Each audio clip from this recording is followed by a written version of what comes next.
آج ہم قرآن کی ایک ایسی آیت پر بات کرنے والے ہیں جو شاید سب سے زیادہ متنازع بھی ہے اور سب سے زیادہ غلط سمجھی بھی جاتی ہے۔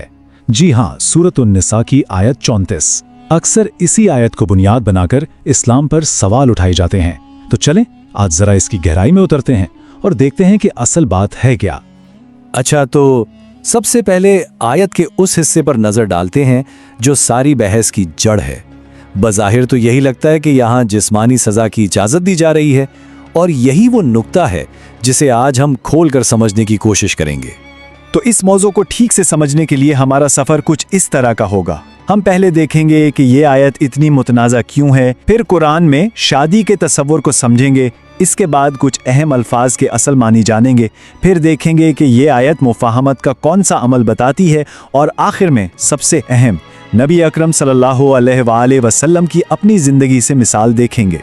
چلیں جی، تو شروع کرتے ہیں اپنے پہلے حصے سے۔ آخر یہ آیت تنازع کی وجہ بنی ہی کیوں؟ اس کا غلط استعمال عام طور پر کیسے کیا جاتا ہے؟ یہ رہی وہ مکمل آیت، اور اکثر یہ کہا جاتا ہے، بلکہ الزام لگایا جاتا ہے کہ کچھ مسلم معاشروں میں جو عورتوں کے ساتھ برا سلوک ہوتا ہے نا، اس کے پیچھے کہیں نہ کہیں اسی آیت کی غلط تشریح موجود ہے۔ یعنی سیدھی سی بات یہ ہے کہ اس آیت کو ایک ہتھیار کے طور پر استعمال کیا جاتا ہے مردوں کے تسلط اور بیویوں پر جسمانی تشدد کو جائز قرار دینے کے لیے، اور یہی وہ بنیادی مسئلہ ہے جس کی جڑ تک ہمیں پہنچنا ہے۔ اچھا، اس مشکل آیت کا گہرائی سے جائزہ لینے سے پہلے یہ بہت ضروری ہے کہ ہم پہلے یہ سمجھ لیں کہ قرآن خود شادی کے رشتے کو کیسے دیکھتا ہے۔ یعنی قرآن کے نزدیک میاں بیوی کا رشتہ ہوتا کیسا ہے؟ ایک بنیاد تو قائم کریں پہلے۔ تو دیکھیں قرآن خود کیا کہہ رہا ہے۔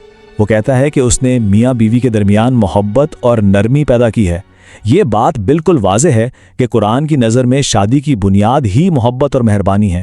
یہ کوئی باس اور ملازم کا رشتہ نہیں ہے، بلکہ دو لوگوں کے درمیان ایک گہرے جذباتی لگاؤ کا نام ہے۔ اور ذرا یہ مثال تو دیکھیں کتنی خوبصورت ہے کہ میاں بیوی ایک دوسرے کے لیے لباس کی طرح ہیں۔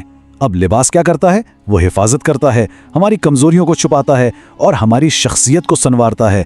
بالکل اسی طرح یہ رشتہ باہمی حفاظت، عزت اور ایک دوسرے کی خامیوں پر پردہ ڈالنے کا نام ہے۔ یہ پارٹنرشپ کا تصور ہے۔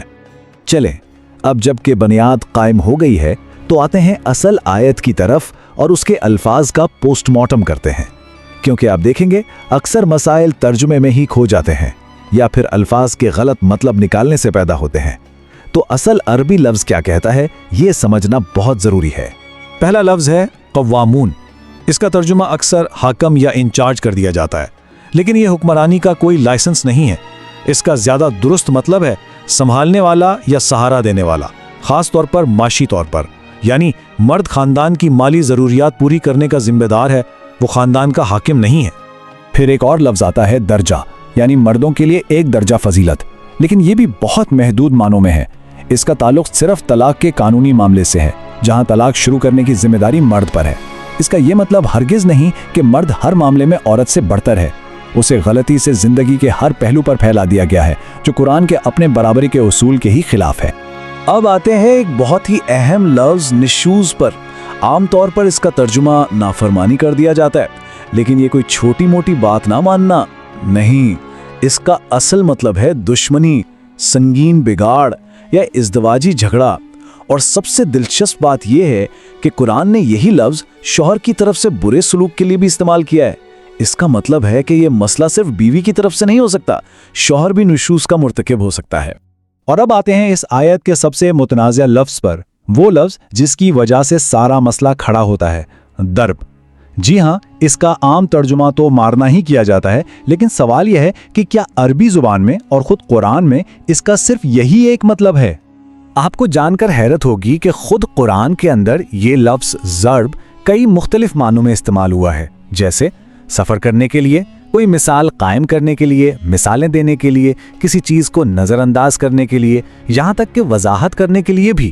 تو جب ایک لفظ کے اتنے سارے مطلب موجود ہیں تو پھر صرف مارنا والا ترجمہ ہی کیوں چنا جاتا ہے؟ یہ ایک تشریحی انتخاب ہے، زبان کی مجبوری ہرگز نہیں۔ تو اب جب ہم نے ان مشکل الفاظ کو سمجھ لیا ہے تو چلیں اس آیت کو ایک بالکل نئے زاویے سے دیکھتے ہیں۔